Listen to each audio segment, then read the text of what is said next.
Hey everyone, Mike Rosehart here for another live installment of Wise Wealth Wednesdays, guys. I am here to support you guys. I'm here to answer any questions. As always, today's topic that I wanted to start with was talking specifically about investing in yourself. And it comes from the age old personal finance adage, um, you know, pay yourself first, right? And so everyone talks about these techniques that allow for forced automated savings, right? Hey guys, thanks for jumping on. Good to see you on. Me, ZZZ, just saw your comment pop up there. So we're talking today about how do you invest in yourself to basically ensure that your future self is set up for success.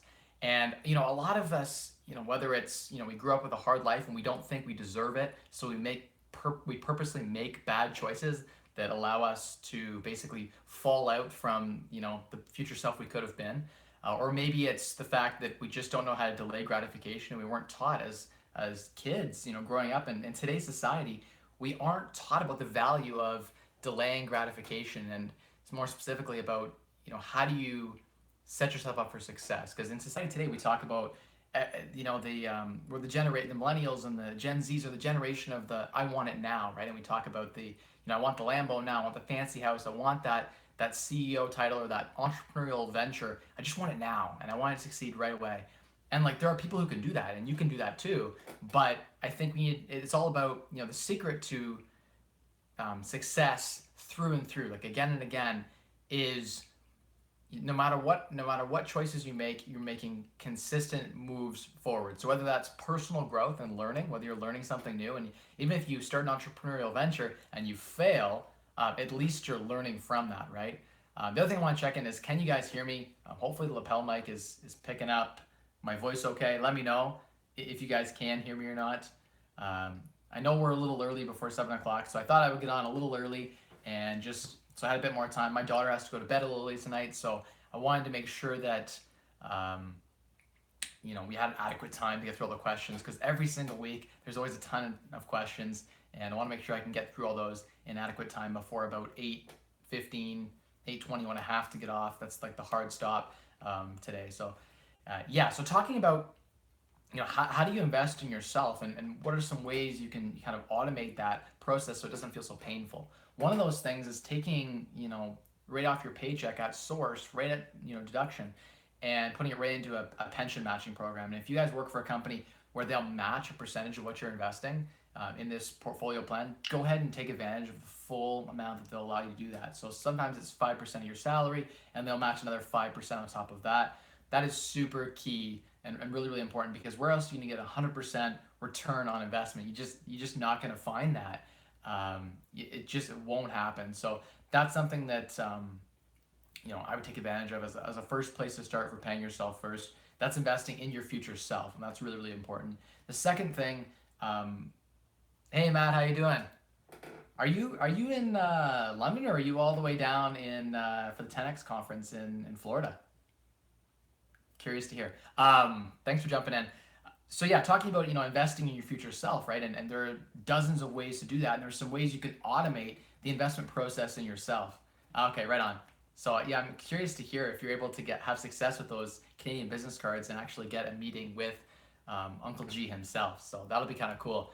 Rooting for you. Yeah, exactly. Jonas is right. Team Canada. I'm rooting for you guys to really have an awesome impact there, and drop some bombs there for us, and put us on the map, put a little flag there. But talking about investing in yourself, right? And I think one of the key pieces in investing in yourself is just taking small steps and taking basically small efforts and small steps towards the goal. So if that's, today you learned one valuable lesson, you picked up one new skill, or you refined one new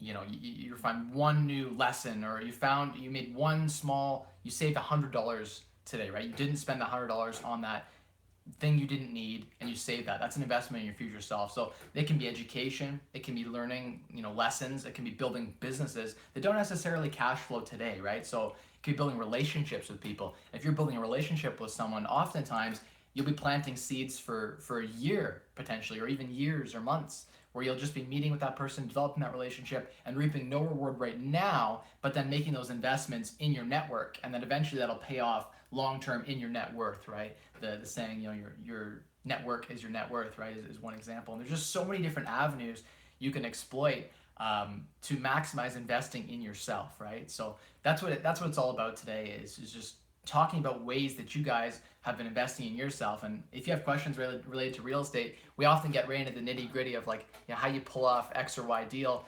But at the end of the day, I think making small investments in the future of yourself is the smartest thing you can do, because chances are like 99.9%, no matter like 99.99% chance you will live to tomorrow, right? And like statistically, like you're going to live to be 60, 70, 80, potentially even 90 or 100 years old as medical science advances. And your future self is going to thank you so much if you go and take that time to invest in yourself. And even if that's, saving 25% of what you're bringing in, if you take like 25% of your paycheck and you just throw that aside, or 25% of what you're earning, you do a real estate deal and you make 50 grand, just take like 12,500 of that and throw that aside into whatever savings account, or into some public equities, into ETFs are one of my favorites. Maybe put that into a real estate deal with a friend, or you buy into a REIT, real estate investment trust. So all of those things together, I think, in culmination, ensure that you're really invested for the future, and really invested in your own future. And why would anyone else want to invest in your future if you're not invested in your own future? And there's just so many people. I was reading an article today actually about some statistics, and it was really scary. In Canada, like something like 96% of Canadians save 5% or less. It was like this disgusting statistic, and I saw that and I went, geez, like North Americans, if you're from the US, you're from Canada, we just do a terrible job at saving. And the only way we ever build any net worth is we buy a house with leverage, and somehow we're forced through the bank to make mortgage principal payments, right? You're forced to. That's exactly right. Hey, G1 Mercury, just saw you popped in here. Welcome to the live stream there. No one's focused on delayed gratification, and they want it right now, and you can have it, in a year or two if you stick to making some strategic choices, like, for instance, investing in a friendship, or investing in a new business relationship, or just go and work for someone in your local community for free, for instance, or for very low cost. That relationship can be more valuable than taking a higher paying job, right? And it's not going to pay it on day one, but on like day 500, you're going to get a huge payout. We're talking like thousands and thousands of dollars, right? And huge payouts. So that's something just to always be cognizant of. And I try myself, even though I've reached this kind of financial base, right, I still invest in my future self, because you just want to make sure you're protected in the future, and your future self is safe, both from an educational perspective as well as from a financial perspective. And at the end of the day, if you're investing in yourself, you can't go wrong. If you're investing in education, even if I lost everything tomorrow, guys, because I've made so many investments in myself, right, in my network, I have so many people that I could call to put deals together, even if I had no capital. Like if someone, like, just the market was destroyed and I lost everything tomorrow, like, I don't know, someone got cancer and I gave all my money to that person to keep them alive, and I had nothing. I could rebuild everything that I have in like 3 years because of what I've learned, the knowledge and the connections, so you're like, your network, your knowledge, your experience, experience and your knowledge are kind of the same thing. But I think that when you apply knowledge, you gain sort of wisdom, right? And that experience kind of comes through trial and error. And that's why I say, if you've been watching 1,000 of these videos and you know in and out exactly how to invest in X and Y, ETF, or an X and Y property, and you already know what you need to do, now it's just a matter of getting out there and doing it. So that's the big thing, guys, is taking action each and every day. You don't climb Mount Everest overnight, right? You just can't do it in one day. And everyone wants to like get to the top and plant their flag and be like, I did it in a day. And it's like, that's great. Like, I commend you if you can do that. Like, I'm sure there's someone out there who can find some technology to do that in one day. But the average person out there, the 95% who are just struggling to save even 5%, they need to make conscious choices. And it comes back to spend less, earn more, and maximize returns. North Americans, Canadians, and Americans, and in many different cultures, and through Europe as well. In fact, the Chinese are actually really good. I've been reading some articles in places like Singapore. They have forced savings programs, and the savings rates are actually some of the highest in the world. So there are certain cultures that just naturally pick this up, but it's just knowing that you need to invest in your future self. It's just something that's such a simple concept, right? If you take 20% of your paycheck, right, and you pay that bill first to yourself. You pretend that bill, you have a bill that's rent, like $900, and you just pay yourself with that money. It's gone, it's out of the picture. You find a way to survive on a lot less than that, right? You find a way to, you just find a way to live on less. Hey Dookie, yeah, I don't know what's going on with the, so I think whenever you do a live stream, because I was watching, Meet Kevin was doing a live stream on his phone, and hey, how's it going, Nee? For some reason when you're using the phone to record the iPhone, it does flip the camera. I'm not sure how to fix that. I know that when Kevin was live as well, he was having the exact same issue with his live stream as well, and so I haven't been able to find a fix for that other than maybe taking my camera over there and getting a cord and hooking it over to my computer and maybe streaming it that way. I think that's the only really viable way to actually ensure that you don't get the mirror effect. But don't worry about it, guys. There's $2 here. It just says Wise Wealth Wednesdays at 7 p.m. I'll be dictating everything orally, so you don't need to follow along with the with any of the text behind me anyway. It's more of a prop than anything else. And you can spend, if you get bored of what I'm saying, you can spend like 10 seconds trying to decipher what I've written on the board backwards. So that'll give you a little challenge or something to do. Anyway, so we're talking about investing in yourself. And by the way, guys, if you have any questions at all, shoot them in the comments here. A lot of what Wise Wealth Wednesdays is about is not me doing. If I was going to just do a video on this, I would just record it, edit it, and you have a quality video for you guys to view. This is more about me interacting with you guys, and if you guys want to talk about things that you're doing or strategies you're doing, I'm happy to explore those options and talk about that. If it's real estate too, drop down in the comments too. Happy to share my thoughts on different strategies you can use to get investing in real estate, with limited capital, or how do you make a deal work, how do you find a good deal, those kinds of things. So so talking again about the specifics around investing in yourself, right? And so how do you say, okay, great, Mike, like I definitely want to invest in my future self. I get it. Like I need to do that. I know I'm spending all of my income right now. What do I do? What's step one? And like, how do I do this as painlessly as possible? And like step one is just taking like 10% of what you're earning right now and just tossing that aside. But then the real cut comes from basically effective dollar utility. Jonas, I can share exactly. So Jonas asked what property you're currently working on. Hey Bill, how you doing? Welcome to the live stream. If you have any questions, shoot them down below. We can talk about anything related to investing in yourself or real estate or anything personal finance related. Yeah, so I'm working on a couple of projects right now. I have one, you guys have seen the video near the college there. It's a big house there we're renovating. And I also have another house, the duplex property near the university, and renovating that property right now as well. Ran into some roadblocks actually yesterday. Had to get a permit with the city, so we've had some delays with that project now. We have to get the inspectors in and stuff like that. Martina, how you doing?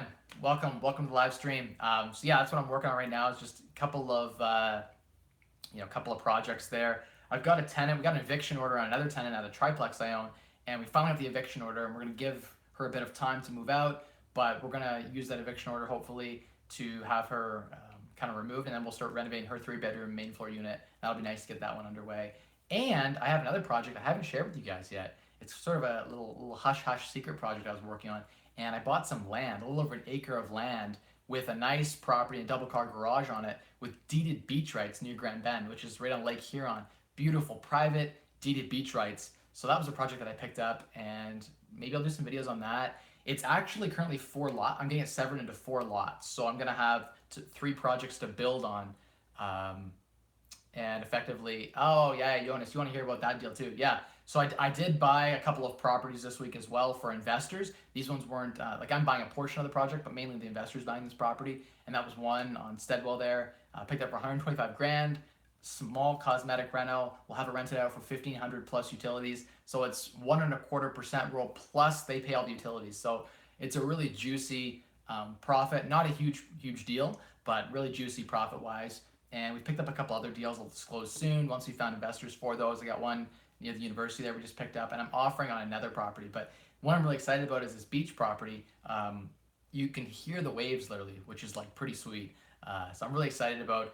We're going to renovate the main house. It's a brick bungalow, so we're going to convert it into a 4+1. It's like a dining room office. So 4+1, 3 bath. I'm going to put an ensuite in the one big master bedroom, and we're gonna redo all the bathrooms, new kitchen, make it just a beautiful property. And right now I've got it rented. We're gonna renovate it, but then I'm like, you know what? Let me just throw it up on Airbnb. We'll throw some furniture in here. We'll spend a couple grand on some furniture, and we'll throw it up on Airbnb. And I'm like, wow, people are paying me $1,500 a week for it because it can sleep 10, right? It can sleep theoretically 5 couples. And I got it rented now for the summer at $1,400 a week. Not bad at all, right? $6,000 a month on this property that cost me $425,000. That's some fantastic return right there. So I'm really, really happy with how this project's going, and I'm working with the city now. Council, we just had a survey down to the property to figure out how we can get 4 lots on this property. And there's a garage that's on one of the other parcels, so we're gonna have to sever that garage and then build a house on the back of that garage.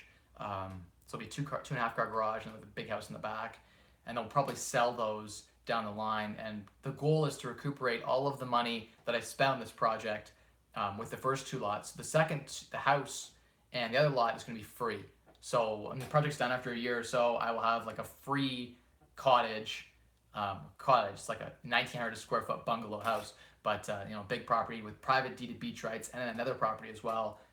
So that's really sick. Really excited about that project. My first time doing a proper land severance development. I've done a build before, but I haven't done one to this kind of caliber, like doing a over acre severance into 4 quarter-acre lots is something kind of cool with a new municipality. I hadn't actually worked with this municipality. I mostly been working with in London, and this property's about 50 minutes outside of London. So just learning a whole bunch of new stuff, and that's like small investments in yourself, right? Like even if this project goes south and I fail and it can't be severed, and like worst case scenario, just renovate the house and I'm still got a house worth more than what I paid for it, and with a nice lot. So worst case, you plan for your worst case scenario, and then even if I lost all of that, right, I would still have learned a lot through the process. I would know how the severance process works, how to survey different lots and apply to council to get that put through and push through. So that's something that's kind of valuable, and I think you guys should take advantage of that. If you get the chance to learn, just go and do it. There's only so many hours in the day, and I'm a big fan of just saying yes to like everything. In the beginning, I used to operate by that all the time. Like if someone reached out to me and was like, let's go get dinner, or like, Mike, I would love to just do this project, and I run the numbers. If the numbers are like decent, I would just go on that project and find a way to make it happen, right? And so that's something that I think is something that's really important, guys, is just saying yes. A lot of people say no, and I say yes. Now I'm getting to the point where I've said yes and I've overcommitted. Like I'm 90 hours a week overcommitted, and I get so many messages now on Facebook and stuff. I just can't even respond to it all. It's a good question. So the mentality you're talking about of the investing in myself, or more the mentality of more specifically around saying yes all the time versus saying no? I honestly, saying yes. So my thoughts on saying yes are in the beginning, like you have so much abundance of time and energy, especially when you're young and when you're hungry. And so I would say taking advantage of that is really, really, the best way to do that is just say yes to a million things and overcommit till you're like drained. You find a way to pick up the pieces. So like, for instance, before I quit my job last year in February, I bought 4 properties in one weekend. I offered them 4 properties, and all 4 needed major renovations. Like I'm talking months and months of renovations. And so that's one example of like my JV partner was like, Mike, do you think like you can handle this? Do you think we can take this on? And I'm like, I will find a way. I promise you that. And we'll find a way to make this work. And I took on like 4 projects, it was actually 5 projects at once. And I just said yes to all 5. And the guy who says no is like, oh, I'm just going to take one. Like, I don't want to overcommit. I don't want to like, whatever. And when you say yes and when you overcommit, I think that, if you're the type of personality who will actually honor their word and will actually step up, you'll grow and expand in ways you didn't think possible. Like I didn't think it was possible for me to do 5 renovations at one time. It's like, I just can't do it. Even like 2 hours on each site is a 10-hour day. Forget all the rest of the stuff in between, the paperwork and the bookkeeping and all the rest of it, right? And you just find a way. You find systems that you can put into place that work, and you use those systems, you leverage those systems to ensure that, at the end of the day, you don't have to worry about, the very, sorry, I just got some text here, guys. Gonna minimize that. Yep, as a real estate investor, and I've never really, like, I always like to call myself, the FI guy or financially independent guy. I don't like to see myself as like working full time, because I feel like working is torture. But I finally actually like acknowledged the fact that I am a full-time real estate investor. Like, that's what I do. I've started a property management company now. I have investors who are poking me to buy the property. So I guess technically now I'm a full-time real estate investor. I could at any time go back to being the FI guy, but I am the FI guy that's now the real estate investor, and I'm kind of owning that now. I actually love what I do 9 out of 10 days. I love, helping people. And at the end of the day, you're placing tenants with quality places to live, right? That feels good. And when you're giving landlords and property owners fantastic returns on investment, we're talking like 25, 30, 35, 40% return on investment, plus sometimes appreciation as well, then, it feels good. It feels good to make that connection where you're investing, you're investing your time into something and you're feeling really good about what you're doing. And when you're good at something, it feels good too. And I just happen to be fairly good at what I do, and so I enjoy that whole process. So I guess I'm a full-time real estate investor, and my thoughts are to you guys: spend the time and really just invest in your future self. A lot of people don't want to invest in their future self. They want it now. They just want to invest in the now, or they'll pay themselves first to save for, a new car, or they'll pay themselves first just to go on a vacation. And you know what? You should really paying yourself. You should really only ever spend the gains or the interest. I've never ever spent the principal. G1 Mercury, Mike, watching you is really motivating me to get off the sidelines. I'm actively looking for a property that would be worth the time and effort. Hey, right on. Thanks, man. I'm really glad that I'm able to motivate you. And we only have 7 people on this stream, which is a lot less than usual. Usually I have like 30 people on, so everyone must be busy. It's raining out in London, Ontario, so I wonder if maybe because it's raining and stuff, here people are busy, whatever. Wednesday's a busy day. But you guys have access to me right now, and you can ask whatever you want. I'm here. I'm free advice. A lot of people would be happy to get this mentorship. So feel free to shoot the questions. And nice, summer break just started. Right on. So that's fantastic.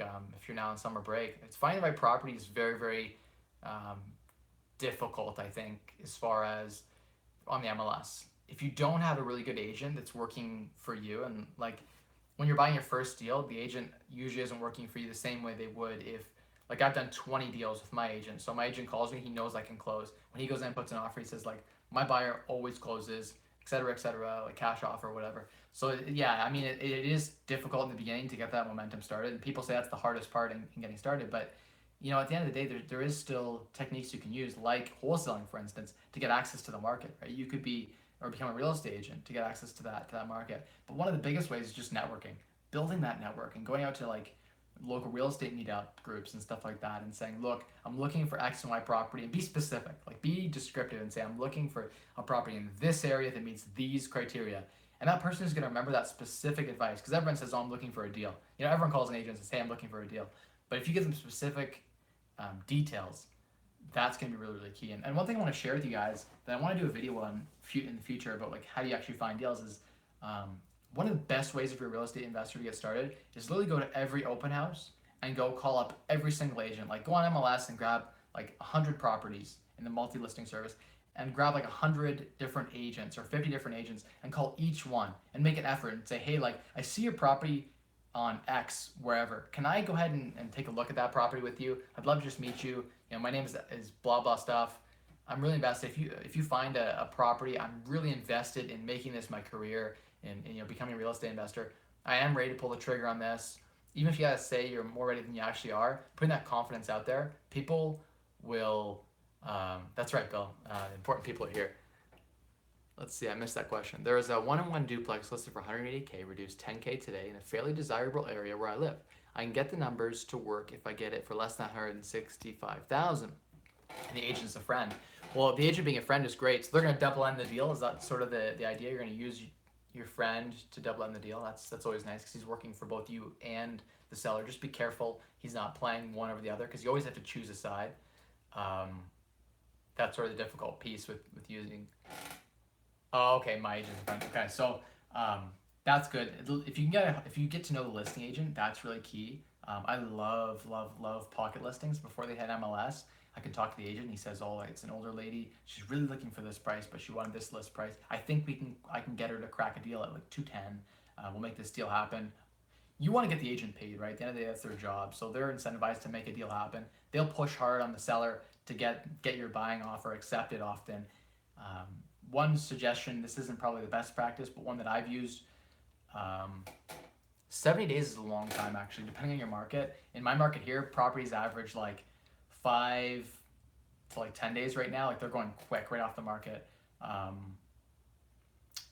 Yeah, okay, so I'll get to all those questions. So the first one, how to get a good deal. One thing I've used, no condition offers. So often, people put in financing condition, I want to bring a building inspector in, I want to do this and that, I want due diligence, I want all these things. And my advice would be like, do all of that at hyper speed before you make the offer. So I'll like go see the property and do all of that. I'll do my home inspection when I see the property. If I know I want it, I'll try to line it all up at the same time, same day. Then I'll put my offer in, no conditions. And a no conditions offer means it's sold right away. Can't tell you how many times it's even happened to me where it's someone puts in a conditional offer and then they back out.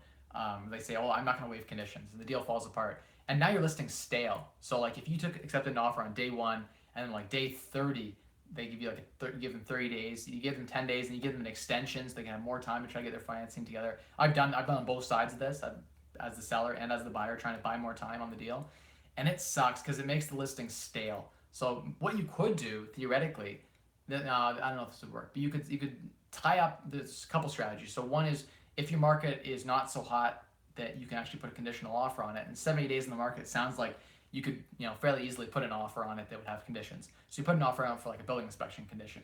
Go through it and find a laundry list of all the problems, and then use those problems to get a deal on the property, right? Say, oh, it needs all these things I didn't realize it needed. Can we take another $5,000 off the purchase price? And maybe they accepted, they accepted 100%, like 90% of ask. They accepted 169 on this property. You might be able to shave off another 4 or 170, and they shave off another couple grand after, because they know their listing's now stale. You've tied up their offer for another 30 days. Their listing's going to show like 120 days on market, and really there was offers on it for a lot of that time, just stale, tying up time.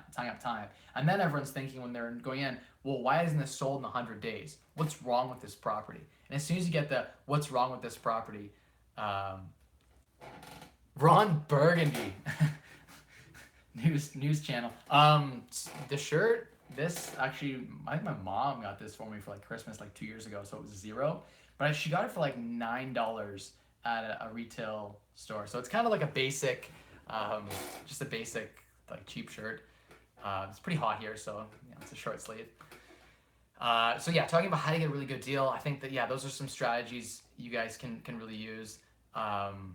Maybe it is from American Eagle. I don't know. She got them on a super sale, she said, so could be from there.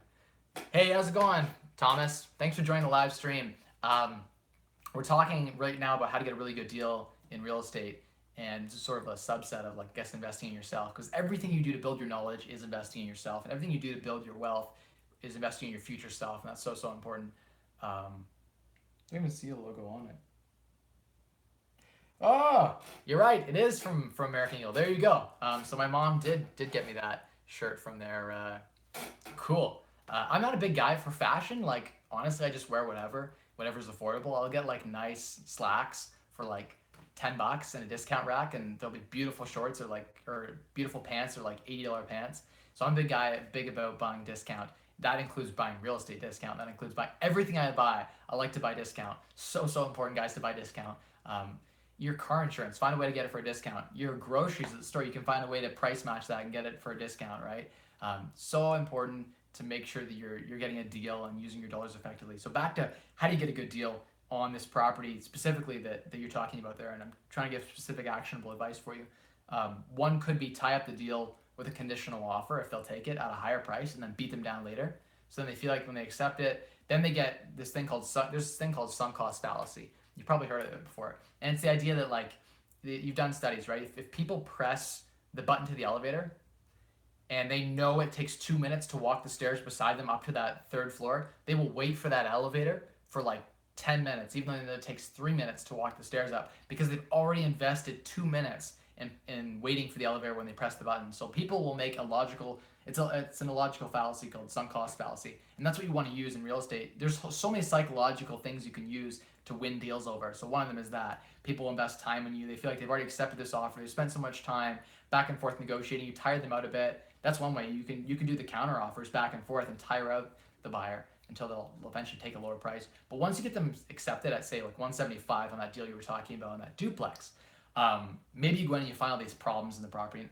every property has problems. I can go into like the best new build and find a list of like 10 problems. Just they always are there. That's the biggest thing, right? It's just find those problems and then just beat them down.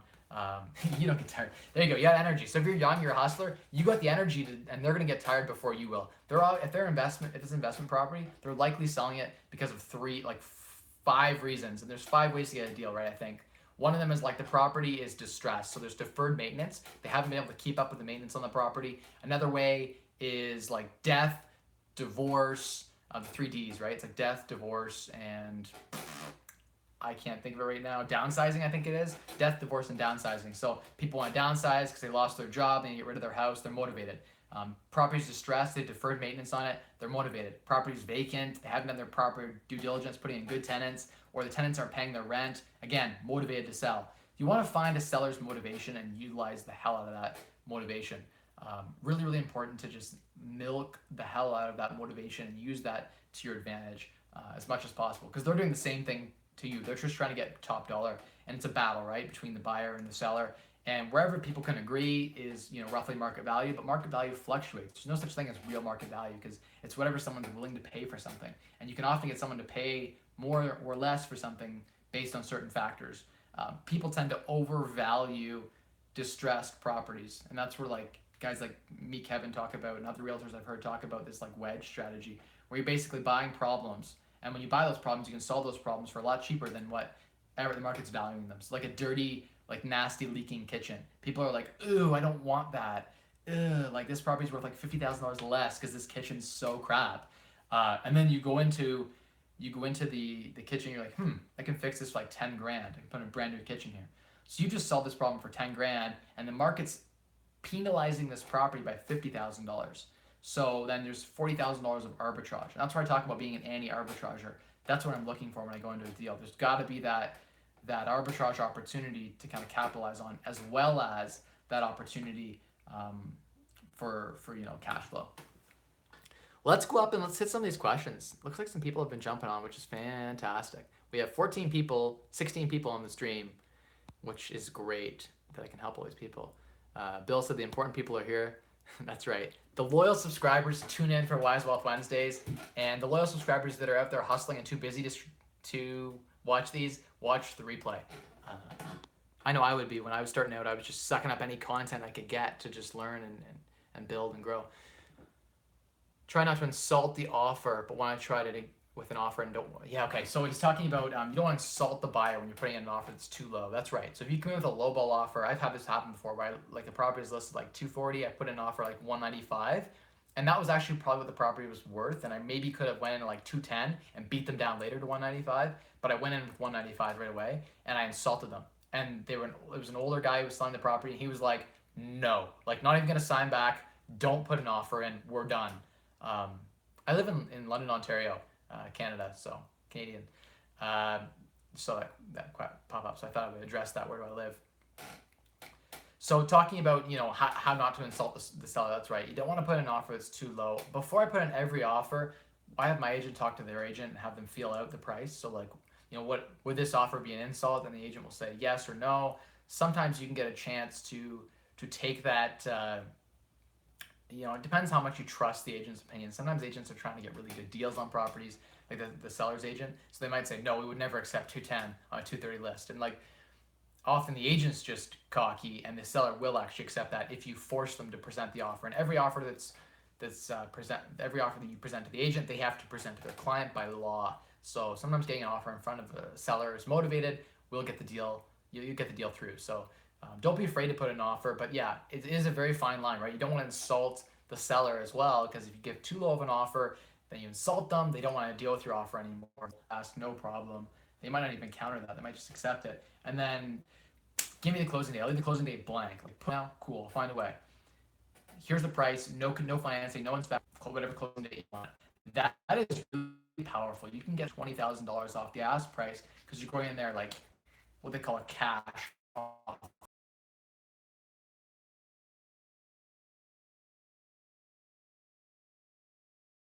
And if you see a listing that's like 30 days old and it was tied up for the first 30 days with an offer that fell through, they didn't waive fund inspection and it failed and they backed out, those people that backed out, the seller is almost always tired and the listing is stale. And a clean cash offer coming in, it's like, wow, I'm so tired. I can't go through that again for another 30 days.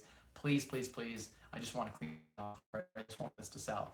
And so they'll take a little bit lower price, not stress, because stress and time is money. Stress is money. You can quantify that. So solve problems and will build wealth. That's the secret. That's the secret, guys. I had some more questions off here. Okay, what are my thoughts on row houses? So I actually like row housing. I really do like the whole townhouse concept. I like in London, especially properties that have the potential to be severed and sold separately. You can sell now like semi properties, right? Semi-detached or semi-attached properties separately. I like that when you buy a 20 unit and you separate it off into 20 different, different deals. So that's really key. I think from a row housing perspective, it just depends on your market, wherever the arbitrage opportunity is. In some markets, I found it's weird. In some markets, single family properties cash flow way better in certain areas than multifamily do, and that's crazy, right? Like I can buy a $130,000 house that I rent for $1,600 a month, and the tenants will never call me. They'll cut grass, they'll do everything, and I'll have a triplex where no one wants to do the grass, no one wants to shovel. The tenants are fighting between units. One guy's playing music. This happened, he flooded his bathroom and it flooded the unit below, and no one wants to take responsibility for the other unit. But if they own the whole house, it's one single family house, you'll find that they'll take more responsibility. They might even call a plumber themselves and fix the leak in their own basement type thing. So that's something I'm a big fan of. Row houses can be, it depends on where they are and the location, but if the numbers work, the deal is good. And row houses tend to, because they're attached, they only have like one exterior wall, or I guess two exterior walls, because they'd have two sides attached. I guess the end units would have three sides exposed, but the idea is that you have more shared walls. So what I found is that a lot of my semis, like I have some semis as well in my portfolio, they have no condo fees, which is nice. I like that about a lot of the semis that I've found in some of the row housing. It doesn't have any condo fee or association fee, and that's great. You don't want the association and the condo fees. They really do kill the deal a little bit. They take a lot of the cash flow away. If you have none of that, you got like a freehold where you own the land. That's kind of really key. Yeah, so with that, you can kind of take that property, run the numbers. What you'll find is that your hydro is a little bit less, your heat's a little bit less. You do have one huge roof, which is nice. I like spread out over stacked, because with stacked, the guy below is making noise and you're hearing that. Whereas when they're this way, I found that you don't get that same noise transfer that you get when they're stacked. So I really don't, like a front and back duplex is way better than a on top and bottom duplex. Just something I've personally found. Sort of my thoughts on that.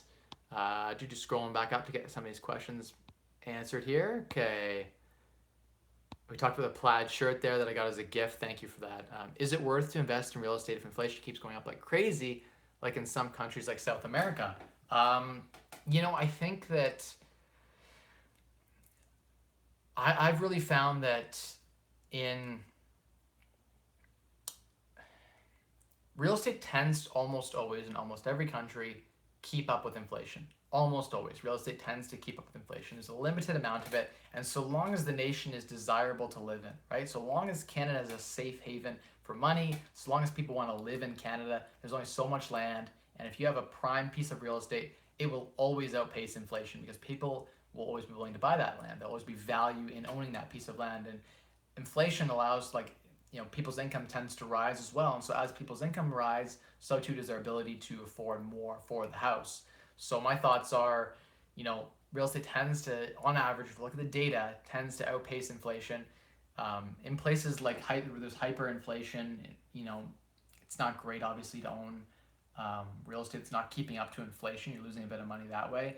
It's really terrible as a landlord because your rent is frozen, and the tenants, buying power of everything, right, that is going down, so they can't buy as much, and so your rent that's $1,000 a month becomes the buying power of 500 in such a short amount of time. So hyperinflation is terrible for basically everything. The nice thing is your mortgage will be fixed in. So I'm thinking this through. Your mortgage is fixed in, so at least your mortgage is kind of fixed in with your rents, so you kind of be okay to keep floating things even in a hyperinflated market. It does obviously suck that your buying power is being reduced, and because that's what inflation is all about. It's just reduction in the buying power. It takes more money to buy the same thing. Yeah, I mean, I think real estate's a pretty safe hedge for inflation. If you're worried about, investing in a certain economy, make sure that you live there, right? If you live in the economy, then everyone around you's feeling it too, and so it's kind of adjusted, right? The property, forget the value of money. If you have a property that's a triplex, it's always going to have the same value, whether it's $100 and buys that property or $1,000 buys that property. At least the property is still the same, right? It's still the physical property, and if you own it, it doesn't really matter if the price is fluctuating a ton because you're getting solid cash flow, right? If you bought smartly. So that's sort of my thought on it. I don't know if I answered your question. Shoot me down a message if that didn't get at what you wanted. I can kind of explore it more. Hello, Thomas from the UK. Are you a doctor? Because I want you to save me. That's so troll. Ron Burgundy. With a name like that. Blake, how you doing? I see you're on the live stream. I love your giving back with the live stream. If you buy a house that has a tenant living in a separate granny suite that is paying rent, don't know what that was relating to, but yeah, you can.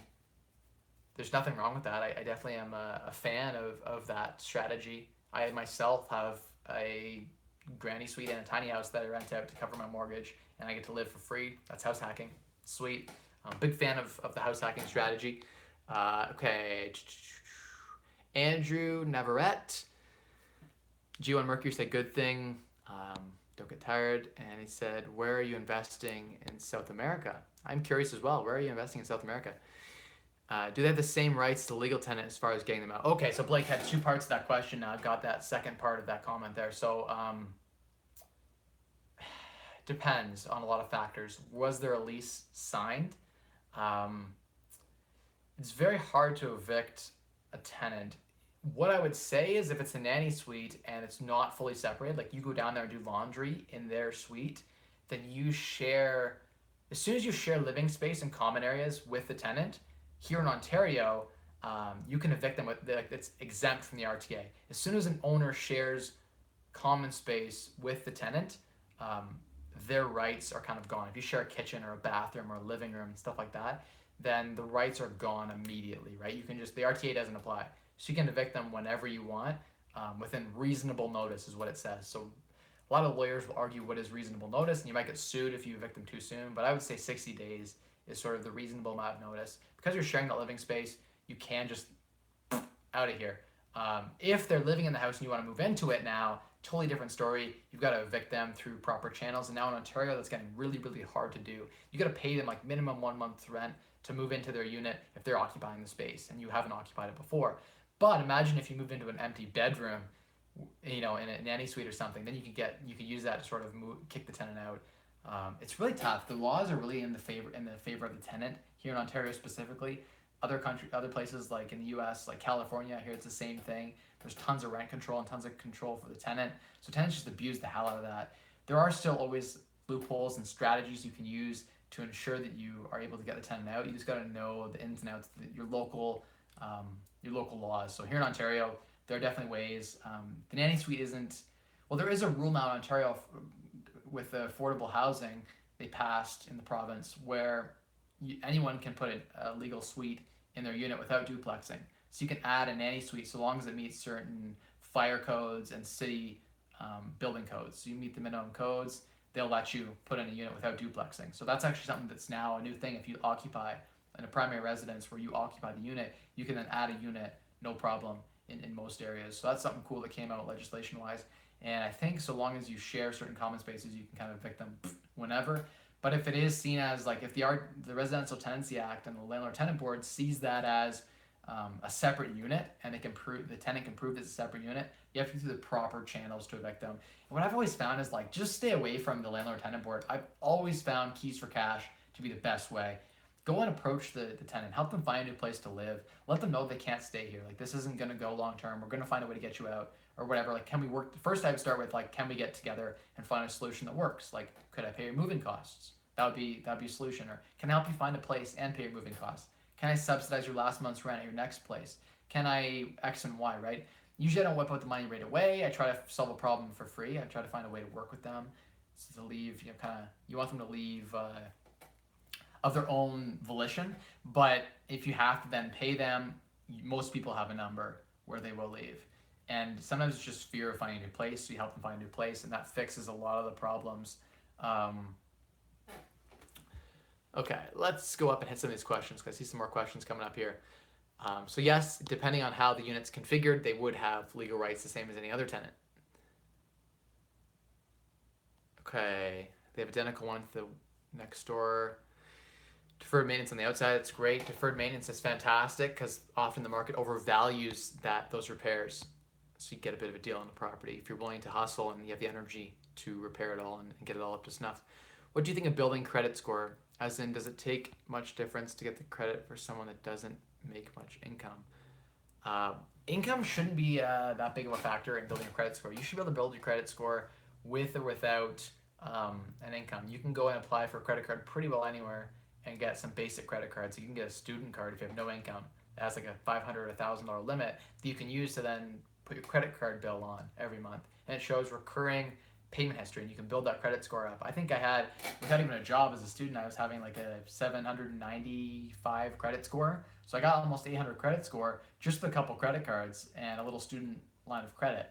And so I had no income, nothing at all, and I was able to build a solid credit score. Now, when you go to apply for a loan, for a mortgage on a property or something like that, they're going to obviously want to see not just credit score, but also income to qualify. And some assets obviously are good too to help you qualify. So yes, you can build your credit score up totally without income. It's not income dependent at all, other than you need to have the cash, obviously, to pay off whatever you're buying on those credit cards and on that debt. Because if you carry a balance on those, very, very bad. You want to pay that off right away. You don't want to overutilize the credit that you have. So if you have a $1,000 line of credit, you never want to use more than $350 of that 1,000. So 35% utilization is about the sweet spot. So that's sort of my thoughts on that. I'm building credit score. Hope that was sufficient. If not, shoot a comment down there and let me know if that wasn't what you're looking for. I can dive in deeper on that. I have done a couple videos on building credit score too, which are great to check out as well. Okay. You want to hear the opinion on, okay, you want to hear my opinion in South America. So I don't have a ton of exposure to things there. I do know that I know someone who has a property in like Brazil and stuff. And I've heard it's actually really easy to evict people down there. So you just say like your rent's like $10,000 or get out. And you can just kind of sort of drag people out. It's more Wild West, not so socialist. So in a lot of ways, that's fantastic. The problem is, what if you get squatters in your property? How do you kind of rip them out? Like in Costa Rica, I hear stories about people owning property in Costa Rica and that sort of thing happening. How do you get rid of those people? You got to manually like drag them out. And what if they have squatters' rights? And so just make sure you know the local laws. Every market is different. I don't have a ton of experience investing in a market like that. I wouldn't invest in a market that I don't have experience or at least knowledge on. So I would do a ton of research on that specific country, on that specific municipality, and find out how foreign real estate friendly they are, what their landlord laws are like. Talk to some property managers, talk to some realtors, find out what the market's like before you go just jump in. If you're talking like Venezuela, somewhere that's really unstable, I probably wouldn't invest there at all, just because like I'm never going to live there, so the property has no value to me other than cash flow, and it's severely risky. I don't like investing. I'm just a conservative investor. I like really stable investments, and I feel like the Canadian real estate market, if you're buying smart, not buying like $1 million houses in Toronto, you're buying like a $200,000 house, you're pretty safe. If it's renting for $2,000 a month, you're fairly safe. I think people are going to want to continue to live in Canada. I think our immigration policies are such that Canada is going to be really, really strong long term. As long as we keep immigrating and letting the money flow in from places like China and India, then we're going to be completely fine.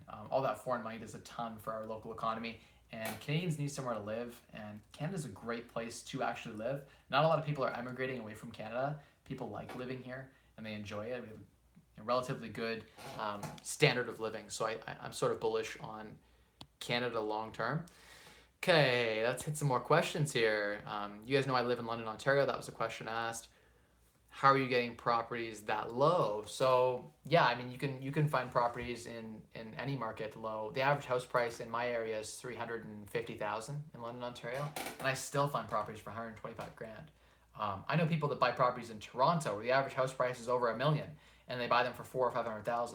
They find deals, right? They find distressed properties. They find ways to get that deal. They're not, every day on MLS, and they aren't, turnkey. You're not going to walk in this property and it'd be beautiful. You're going to need to spend a lot of time, energy, effort. You're going to inherit a lot of problems that you're going to have to solve. And that's how you make money in anything, in any business, whatever you're trying to do. If you're like, I'm 18 years old, I want to start a business, or like I want to do the X or Y, what problems are you solving? That is the question. What problems exist is what, like when if you guys ask me to start any business, like property management, starting this business, I'm asking myself like, what does the current landscape look like? What's the competitive analysis? Who's doing what in the market? What are the current people doing? And when you find out like a lot of property managers suck and they don't know the rules and they put in shitty tenants or crappy tenants, they don't care. All of these things in culmination, what you find is that you can find a little wedge, a competitive advantage, and that's something you can do better than someone else. Then you have a business. Like that's how you get a business, and you just continue to solve problems. As long as you're solving problems and solving them effectively, you will make money. You buying properties that have problems, you solve them, you'll make money. You work for a boss, he has problems, you solve his problems, he'll pay you. If someone could call me and solve my problems, like very soon, if we keep scaling up this property management company, I'm going to need another really good maintenance guy. I have a couple that are really good, but I'll need like a fourth guy, and I'll need a really good property manager, someone I can trust to groom and train, right? So like, for instance, if someone came to me and said, I can solve all of these problems, I'm super hungry, I will work 24/7, my phone will always be on, please mentor me and show me. If they solve some of my problems, then of course I would pay them, right, to solve those problems. So that's something that if you worried about, like I have friends who've graduated university with like masters in history degrees, and they're like 25 years old, same as me, and they've never, they don't have a job. And they're like, hey, job market sucks, blah, blah stuff. You know what, guys, like, I know this sounds a little harsh, but the job market isn't actually bad at all. Every hustler I know, every guy who's like really good at just going out there and then hustling 9 to 5, like 10 to 10 every day. If you're out there like, or 6 to 6 every day, if you're out there like just killing it, delivering value in certain ways and working hard, the jobs will fall into your lap. The money will fall into your lap. You have to be willing to work hard though. Most people don't want to work hard. I hired a guy who did some digging for me, and not a motivated individual. This person, they had a university degree and all that, but they wanted a job that was cushy. They didn't want to go out and do manual labor. They didn't want to solve. I've even offered people wholesale opportunities. They'll say, here's 5 people, go call them, and like let's build some relationships. And people don't want people just don't want to work. I don't know. It's like I meet a lot of people out there, and I talk to people who are business owners who have employees who are like, yeah, this guy quit on me, and they quit for a job that pays the exact same, but they have less stress. People just the lion's share of people out there don't want to work, and they don't want stress, and they don't want problems, and that's fair. So in the beginning, I would say when you're trying to build wealth and trying to become successful, be the guy that's willing to take that work on, that's willing to solve those problems, and you will be successful. Like if you make that small choice, you're going to invest a ton in yourself and in your brand and your person. You'll become wealthy, and that's what I did. I just successfully, continually invested in myself and made small steps towards the goal. Right, like each and every day, you need to be out there saying like, what can I improve on today? What can I do better? Like I answered that one tenant call that I didn't put off to tomorrow. That's something I did today. That's one step further, right? It's money earned every single day. Every problem I solve is a little bit more money earned, a little bit more money earned. And as long as I'm earning and solving problems faster than I'm burning, right? If you're earning $1,000 and you're spending that $1,000, you get nothing, right? So you got to make sure you keep that gap too. I'm talking about earning more right now, right? A lot of the strategies I'm talking about right now are about earning more money. How do you start a business? How do you build a business? How do you get into something like real estate? Well, you got to solve problems. So that's something that's something that it really is something that I kind of just picked up over time, and it's something that I think you guys could easily pick up. And if you solve problems for people, the work will come. No one should be unemployed. If you live in like the United States or Canada right now, you should not be unemployed. Like you should be able to find work somewhere. I guarantee you, if you have network enough, someone has a problem that you could solve. 100% guarantee. Someone has a problem that you could solve, and you can make money off that problem. So maybe you have the energy, you don't have any of the skills, but you could develop the skills if you have the energy, right? So it's just like putting that combination of things together and getting out there and doing that. And sometimes that's just my thought on that. I know I went on a long tangent, and I apologize. Don't know why I got on that tangent, but okay. Van Brusa sent a message and said, what regulations are giving you the biggest problems, and how are you dealing with them? Specifically to real estate investing, I assume at the time I was talking about that. So one of the biggest issues I have right now is in my municipality, there's a rental license program, and you have to pay a rental license fee. It's like $300. And that when you pay that fee, you have to draw plans of the entire house to scale. I'm talking every single floor, marking where everything is, marking smoke detectors. Then they bring in a fire inspector. Then they bring in a city inspector to confirm the drawings are perfect to as they saw them. And they do this because they want to catch people doing renovations without permits. They want to catch if the plans have changed over time. Now they have plans of your property in the city archive. And they send in a fire inspector at your cost, $175. And they send in a property standards inspector who goes around and says, this step is 7.5 inches. It can only be 7.5 inches rise over run. Oh, there's no railing on that last step going down. That's an 8-foot railing. It's a 9-foot stairwell. Rip the railing out, put a new railing in. Oh, that window's too small in that room. We need a bigger window in that room. Oh, smoke detectors, carbon monoxide in every single floor. Hey, how you guys doing? Mr. Michael and Michael Chung. I'll get you guys questions in a sec. Welcome to the stream. We're just talking about current problems that I'm dealing with and regulations. The question was regulations that really are pissing me off or I guess causing me stress and how I'm dealing with them. So the city in my area has, a lot of the cities locally in Ontario have been starting these rental license programs regulating landlords. And because their tenants have complained and they said they want regulation for landlords. And so basically the city's getting a chance to go on your property 3 times. I had to take 3 days off work to let these guys in and do their inspections. They come out with a deficiency list. They say, we're gonna come back in 30 days. If this isn't done, we're gonna fine you $5,000, blah, blah stuff. And it's really bad. Like they're actually getting so bad that they're so anal over the stupidest things. Like a piece of siding is loose on the side of your house. Like, oh, that's dangerous. Oh, that outlet doesn't work properly. It's dangerous. Get that resolved in 30 days. Oh, is that a GFCI rated outlet? Oh, it's just a regular outlet built in 1980. Oh, all the outlets need to be changed. This isn't up to current codes. And so like all rental properties are requiring these licenses. And I'm a big fan of just saying like, wait till the city comes and knocks on your door because don't bring that stuff on you, but they'll force you to get a license when they're doing random inspections now. They're knocking on doors on every single street. And if a tenant answers his door, they say, oh, are you a tenant? Yes. Okay. Boom. You have 30 days to get a license. Or we're going to fine you. And they did fine. Like I had a property that just fined me continually. And it was if you have like a legal duplex or something, they'll never let you have the legal duplex status because there's zoning issues or something. It's in a student area and they won't let you in student areas, they don't let you have any increased density. They won't let you turn a property into a duplex. They won't allow more than 5 bedrooms in a house unless it's grandfathered. There's just so many stupid regulations in my city that you have to navigate around. And I've got a lot of really good deals. I bought a property that was just a nightmare. They had so many infractions and they didn't have rental licenses and they were just drowned, like bankrupting this landlord. They were like putting $50,000 in infractions. And the guy was like, I'm just done. Like, I don't care. Sell this property for $1. The city has pestered me so much.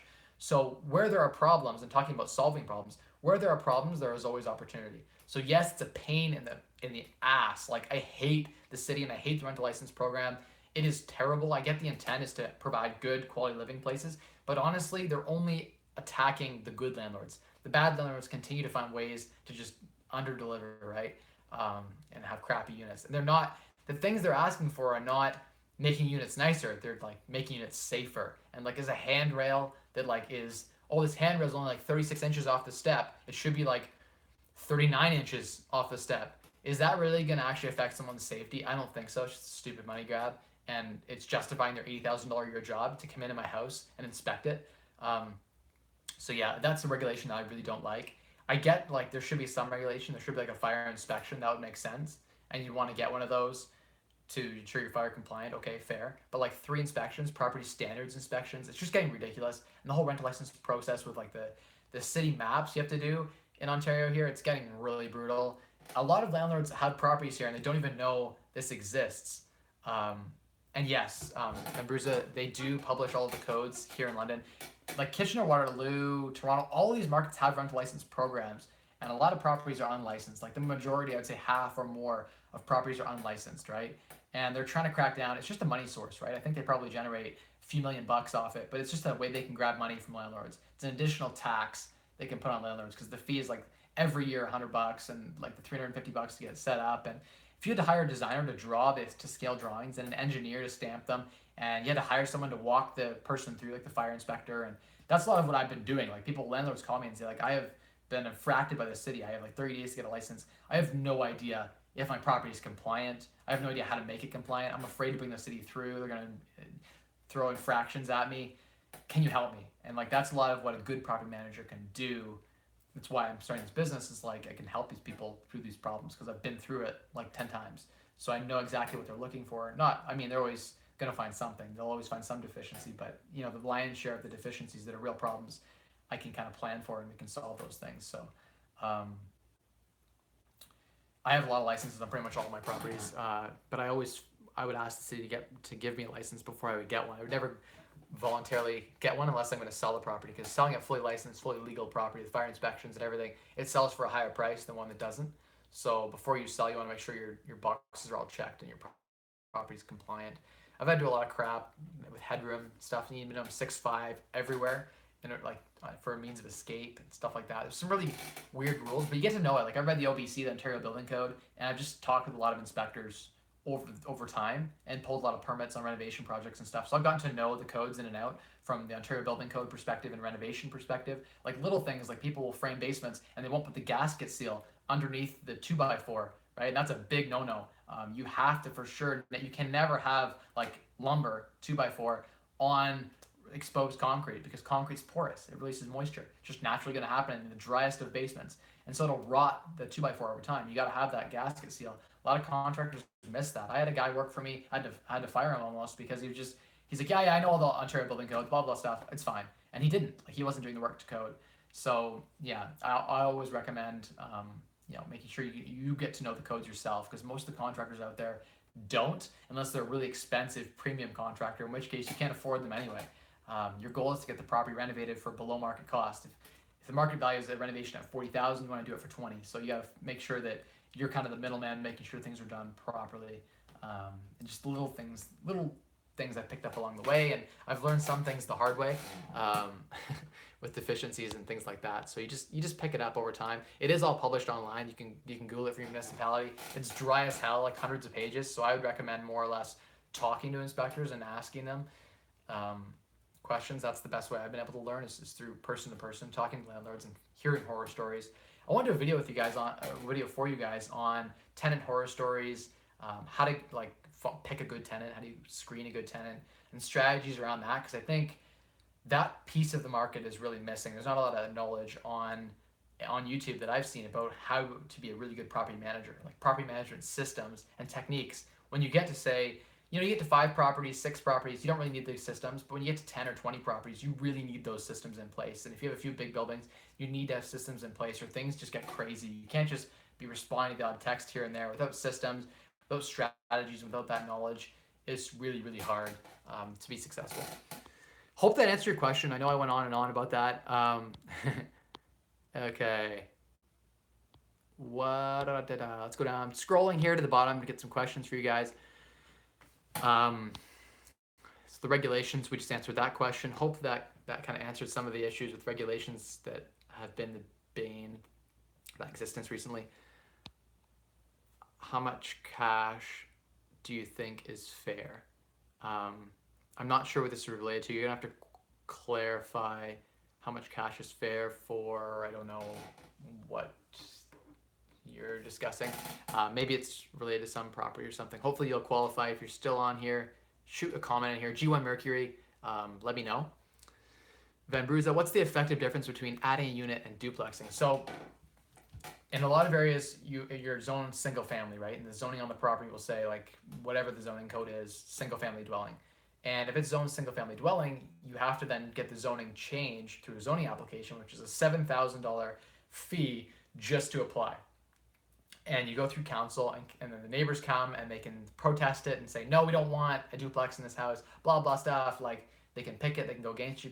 Even if no one shows up, council can still decide, we like this neighborhood to be single family. We don't want multifamily in this area. So no duplex. But this new Ontario legislation down from Ottawa was pushing affordable housing and adding, a lot of people have seniors, like their parents, that they want to have them live with them, or stuff like that. And so they're allowing that now for more affordable housing, especially in places like Toronto. They're allowing people to put in like nanny suites. And so that was pushed down, and it supersedes the local municipal law. It says, hey, no additional units. You cannot duplex this. So then, therefore, when you go to apply for a building permit, you go through zoning, you get zoning passed.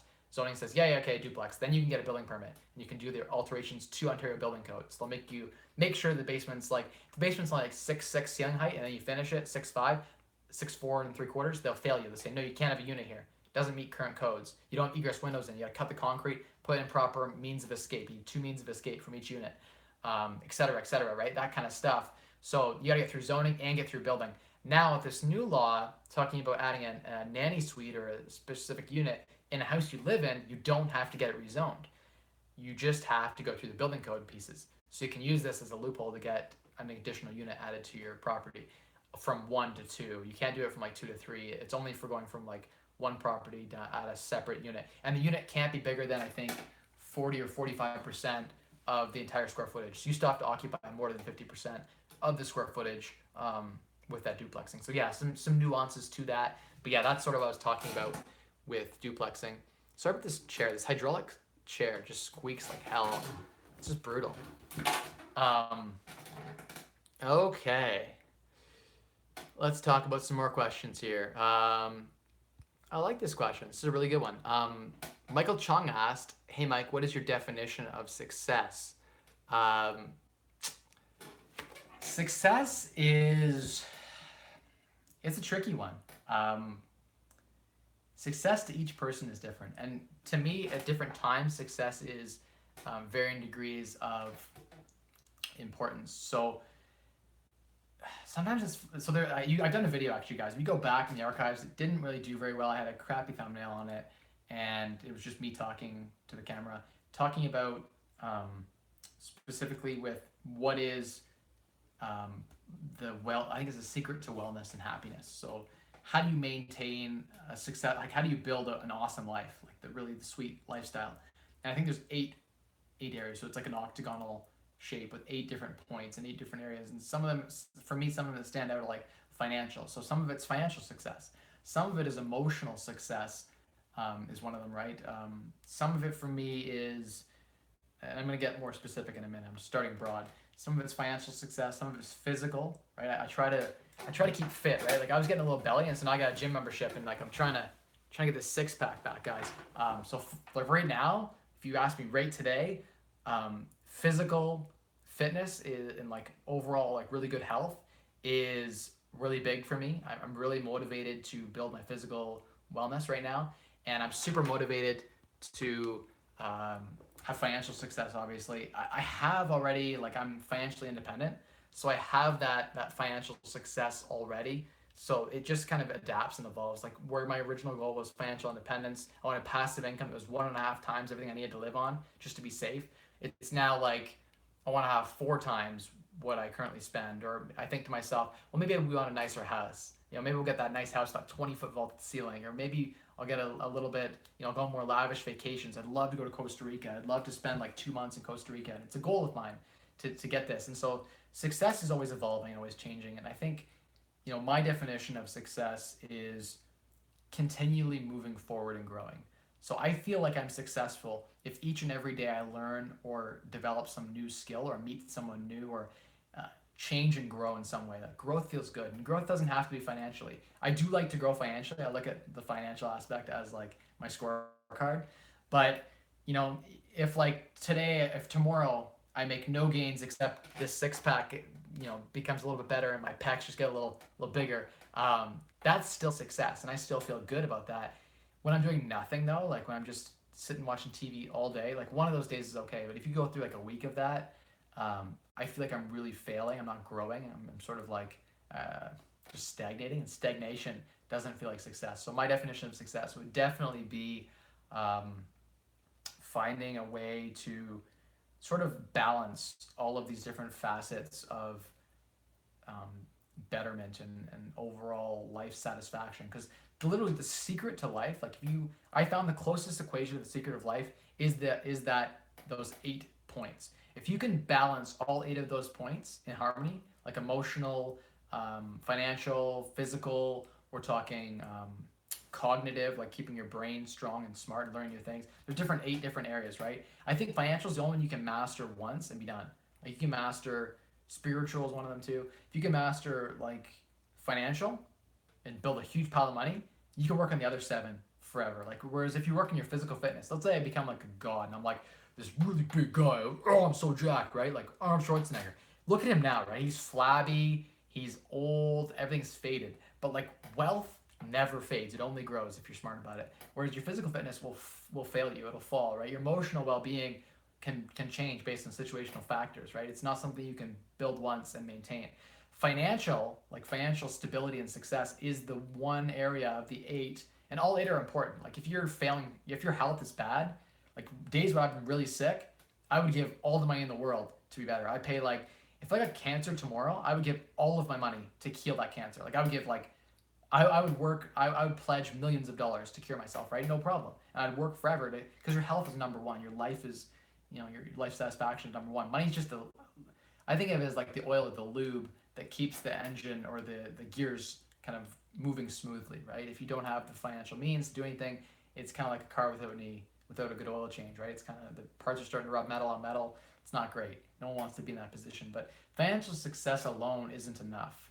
You have to have that well-being. You see those guys out there who are like, and this is why the suicide rate is so high for so many like multimillionaires. If you look at the people and actresses and celebrities who are and actors who are super wealthy and super connected, a lot of them are unhappy because they're not mastering all 8 of the areas. They have huge deficiencies in certain areas of what is success, right? So they're successful in one area, and that's not enough. So you see those people out there who are killing it, like affiliate marketing or something, right? Just making like billions of dollars, but maybe they have no family and no friends, and they have terrible physical health, and their emotional state is not good. They're depressed or whatever, and maybe they're spiritually they're lost and they're just working all the time. So I think it's always changing. The definition of success is always changing. It's fluid, but that's sort of deep. We went way deep down in the trench of like talking about like what is the meaning of happiness and what is the meaning of life. I'm gonna pull us back out of there and answer the next question. Michael, that was a great question. I'd love to do a video just on that again about success, and I think that people are misguided often with that, and they chase sometimes the wrong things. Okay, does London publish the codes? Yes, I saw that question come up.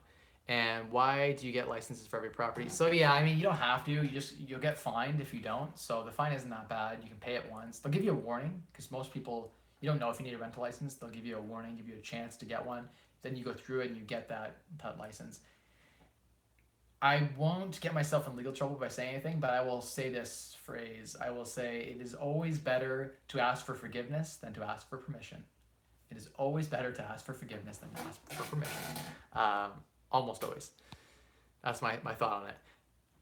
I live in the Netherlands, Mr. Michael, and I'm going to move to New Brunswick, Canada, NB Canada in the future.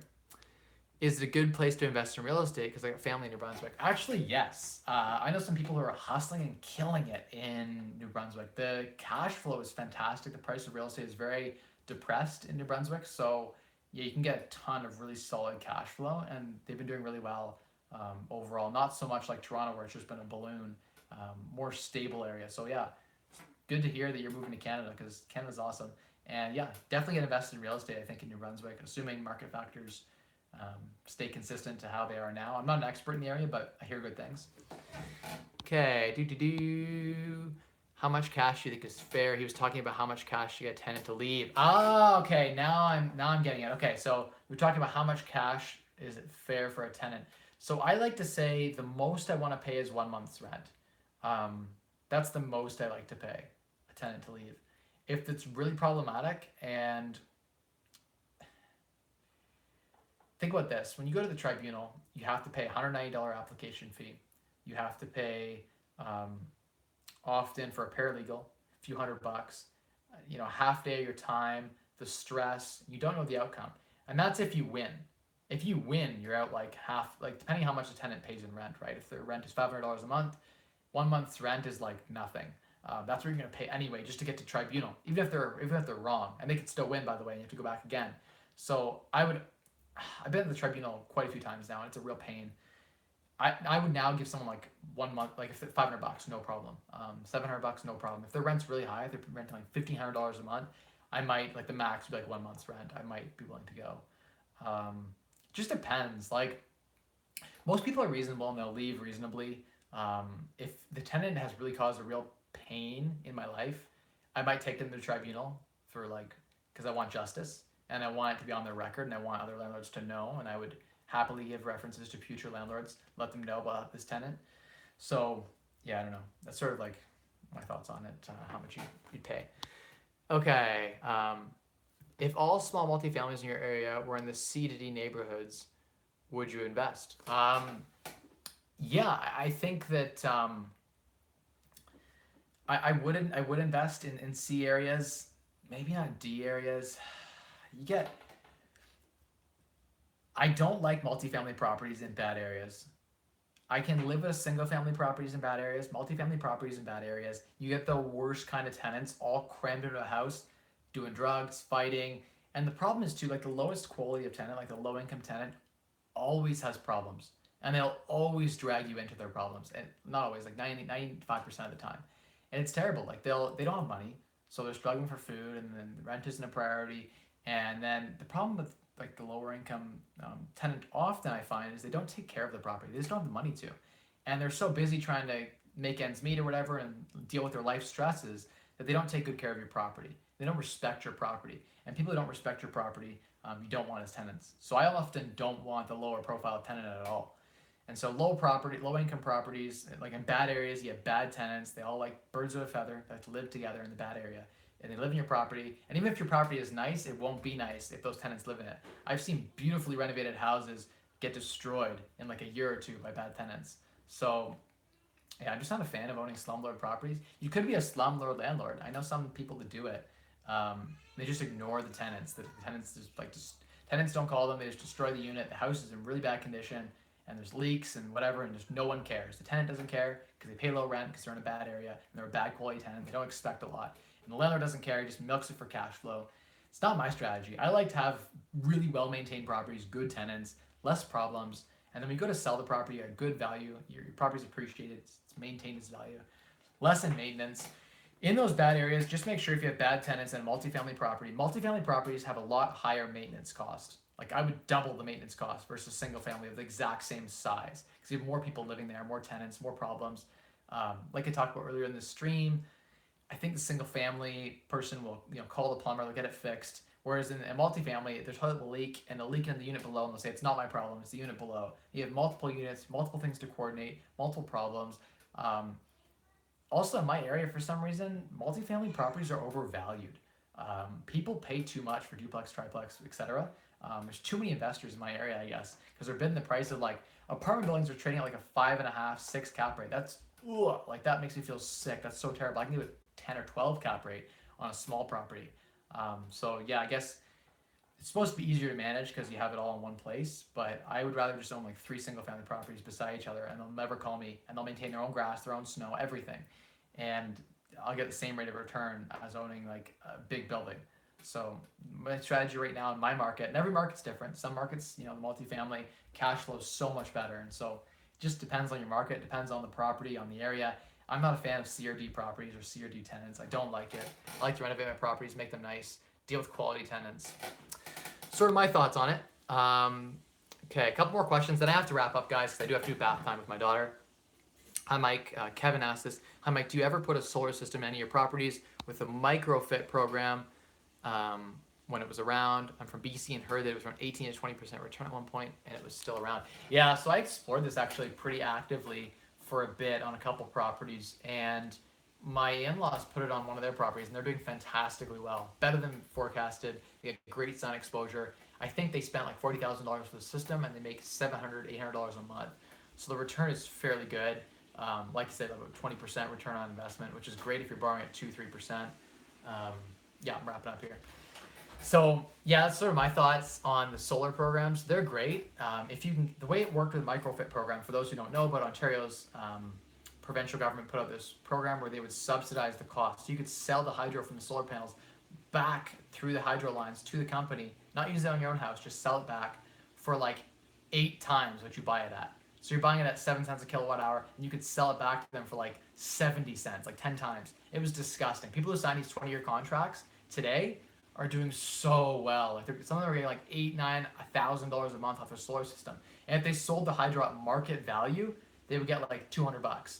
So the systems didn't make sense. They were trying to subsidize people's investment in solar. And so it was a terrible provincial program. Don't get me started on the Liberals and their socialist ideals and supposed to be green energy. Solar panels cost so much in oil to make, and they're terrible anyway. The coal is actually, with good scrubbers, coal actually generates cleaner energy than the cost to make the solar panels because they only last so many years and they're garbage.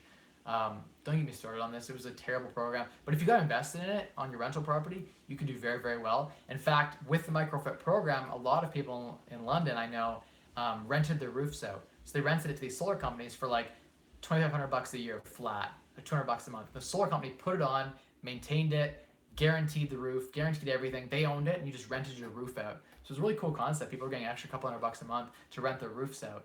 I put offers on some properties that had this on it. I just haven't actually put it on any of my properties.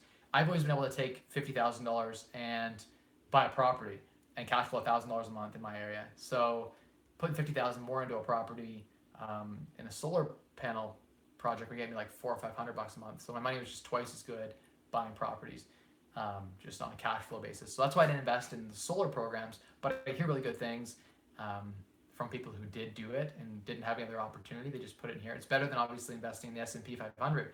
The returns have been great. So yeah, the microfit program is pretty sweet here in London and in Ontario. So what's the profile of your typical tenant? It depends on the area. So if I have a student property, it might be 19 to 25. And their income would be very based on their parents. Their parents would sign as a guarantor. So then their parents might make 60, 70, 80 grand a year, and they would co-sign for the student. And so I'm guaranteed they don't pay rent, they damage the unit, etc. If it's a family unit, then I'm looking for people who are working. I don't like the people who are on the social system programs. An ideal tenant doesn't have those social programs. They can dry up tomorrow. They could be no longer disabled.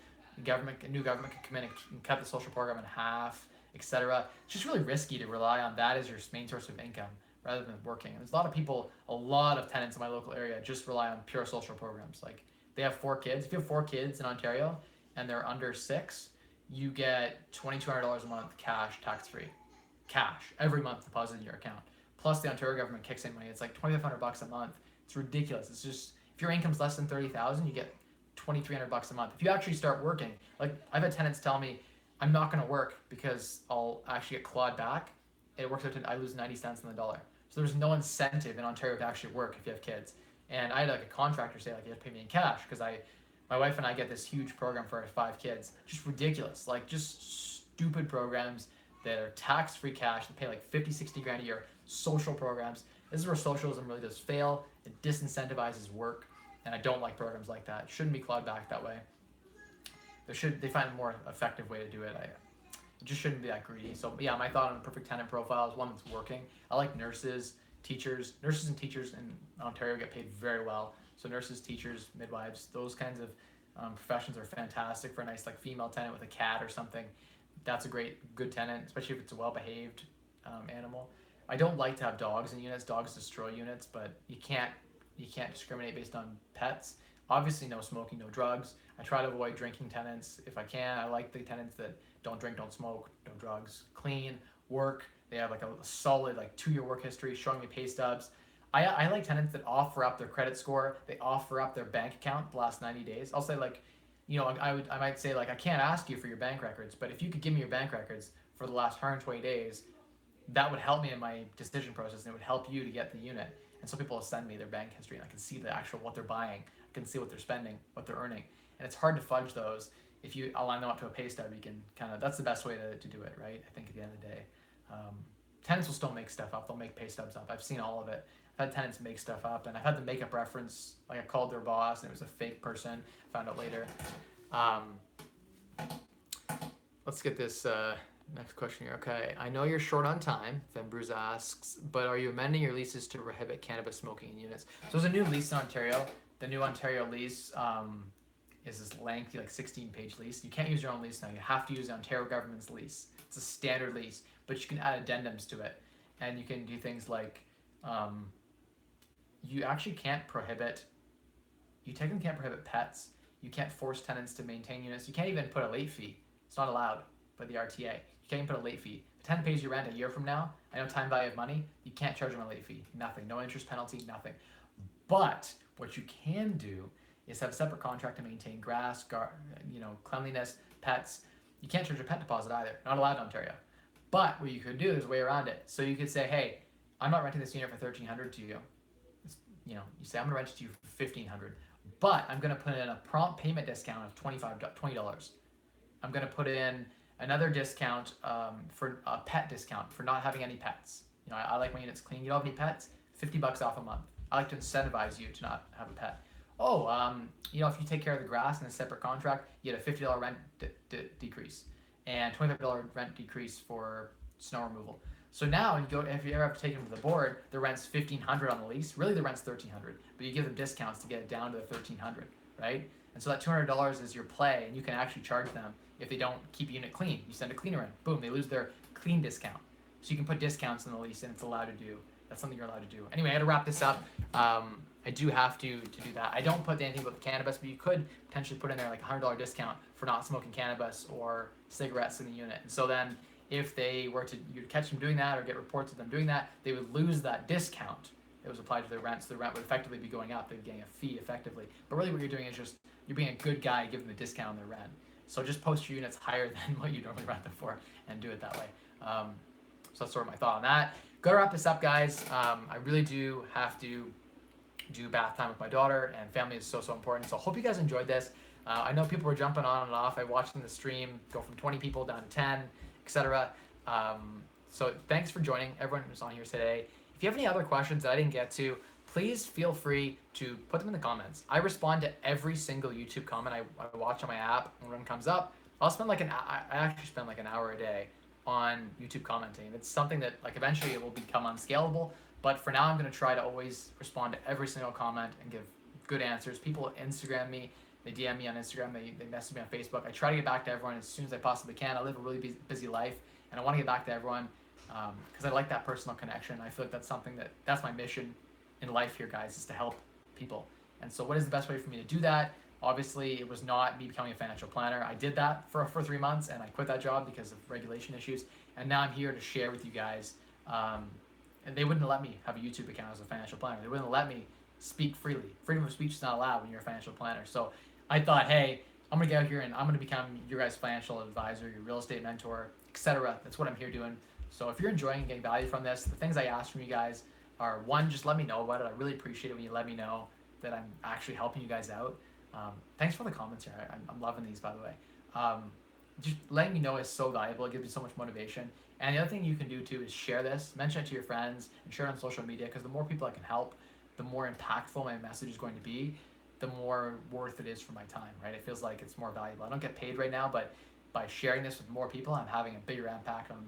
I like to have a 1 to a million impact rather than 1 to 10 or 1 to 1. As a financial planner, I can help one person at a time, but with these videos and these question and answer, I can actually help 1,000 people or 10,000 people with this message. So that's really important. As always, guys, you only have 3 levers to control your financial future: spend less, earn more, and maximize your returns. Unlock a wealthier you. Mike Rosehart enjoys doing these videos. So Mike Rosehart out, guys. Thanks so much for all the comments. I really appreciate it. Thank you, Auto Mechanics. Hey, Paul, thanks for keeping up the great work. Paul, we'll chat about the property. Hope everything's going well with getting that deal together. Excited to manage that for you. And thanks, Van Bruce. I appreciate that. Kevin, thanks again. Appreciate that so much. The comments are really what keep me motivated here, guys. So take care, everyone. We are now at 88 minutes. So we had a good live stream. Hopefully it came in loud and clear. I've got nice softbox lights and stuff here, which is really cool. And we've got, proper setup now and a good lapel mic. So hopefully the video quality is getting better. I just got a brand new lens, which is great for the person to person. It's going to shoot amazing 1080p quality videos, better than my old lens that had issues. So this new lens, check out the new videos dropping in the next video should be one that will be of really high quality caliber as far as sound and audio and video go. Whereas my other camera lens wasn't as good, but my camera is a really good quality. So keep tuned for that. And anyway, guys, as always, spend less, earn more, and maximize returns. Cheers.